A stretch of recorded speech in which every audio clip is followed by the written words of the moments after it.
신명기 1장 9절에서 18절 말씀 교독합니다. 오늘 말씀은 모세가 광야 생활을 회상하면서 동역자들이 함께 했음을 기록하는 것을 내용으로 하고 있습니다. 너무 많은 백성을 혼자 감당할 수 없었습니다. 9절 말씀에 보면요, 모세는 홀로 백성의 짐을 질 수 없다고 생각했습니다. 나는 홀로 너희의 짐을 질 수 없도다, 이렇게 생각을 했었습니다. 그리고 앞으로도 하나님께서 복을 주셔서 너희를 번성하게 하실 것인데 하늘의 별같이 많고, 또 앞으로도 그렇게 11절 말씀에 1000배나 많게 하시고 너희에게 복을 주실 것을 기대하는데, 그럴 경우에는 더욱더 너희들이 감당할 수가 없다는 거죠. 또 지도자가 감당할 수가 없다는 거죠. 그래서 함께할 동역자를 필요로 하였고, 모세가 함께할 동역자들을 이제 세우겠다라고 생각을 했던 것입니다. 하늘의 별과 같이 많은 백성들의 민원을 원만하게 해결하기 위해서 동역자들을 필요로 했던 것입니다. 광야 생활은 많은 문제가 발생합니다. 근데 이 많은 문제를 감당하려면 혼자 할 수가 없습니다. 함께 짊어질 동역자가 있어야 한다는 것입니다. 우리가 기도 제목, 내가 혼자로 하지만 같이 기도해야 할 제목들이 있으면, 너무나 감당하기 어려운 제목들은 같이 기도하면 힘이 되죠. 누군가 같이 해준다고 그러면. 또 웬만한 것들은 혼자 기도할 수 있지만 감당하기 어려운 것들은 같이 짐을 져야 한다는 것입니다. 두 번째로 지파별로 인정받은 자를 택하여 동역자로 세웠습니다. 13절 말씀에 보면요, 지혜가 있고 지식이 있고 그러면서도 인정받은 자들을 세우라, 이렇게 했습니다.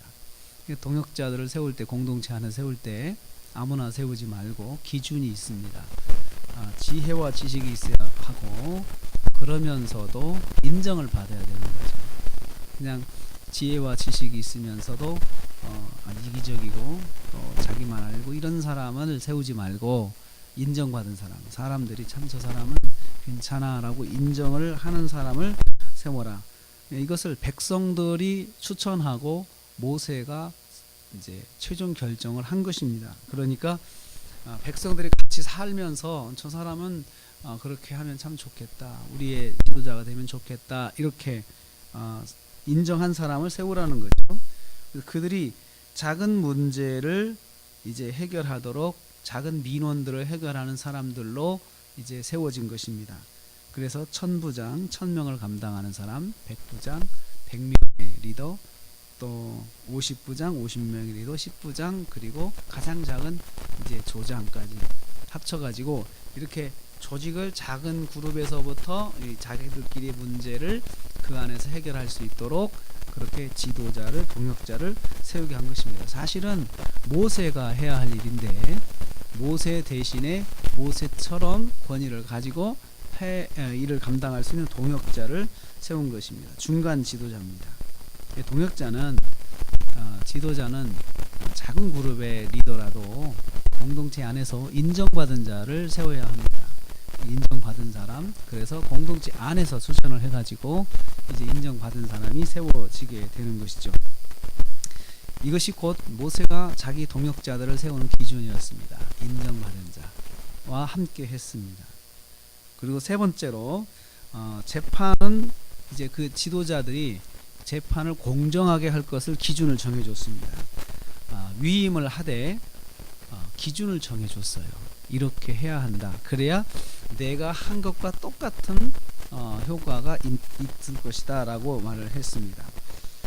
중간 지도자에게 대원칙을 제시하는데요, 쌍방간에 공정하게 해야 한다.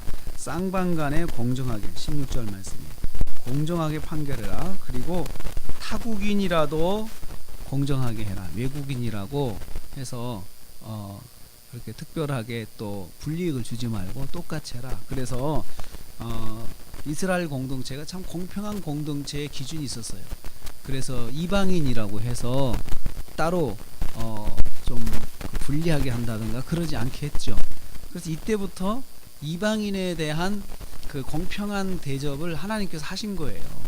그래서 신약 시대에 그 사도행전에 복음을 전할 때 이방인들도 똑같이 복음의 혜택을 주신 거죠. 하나님께서 그것을 나중에 사도들이 이제 이야기를 하게 됩니다. 어떻든 17절 말씀 계속해서 보면요. 외모를 보지 말고 귀천의 차별을 두지 말고 사람의 얼굴을 두려워하지 말고, 사람 얼굴을 보고 저 사람은 좀 힘이 있으니까 이렇게 두려워하지 말고, 또 천한 사람은 아예 무시해버리고 그렇게 하지 말고, 어려운 일들을 감당할 때 그렇게 공평을 기준으로 해서 해라. 그래도 어려운 문제는 모세에게 가지고 와서 모세가 할 것이다 라고 그렇게 기준을 정해주고 있습니다. 어려운 광야 생활은 혼자 하는 것이 아니고 동역자가 있어야 합니다. 그리고 동역자가 함께 할 때 공평한 동역자를 세워야 되고, 또 공평하게 같이 짐을 질 수 있는 사람이 함께 동역자가 되어야 합니다. 그래서 이것을 통해서 볼 때 모세와 동역하는 것은 곧 하나님과 동역하는 것이죠. 하나님 대신 하는 것이죠. 이것은 하나님이 공평하신 분이세요. 하나님께서 공평하신 하나님이시라는 거죠. 그리고 하나님께서는 우리의 세세한 문제까지도 다 감당하시는 하나님이세요.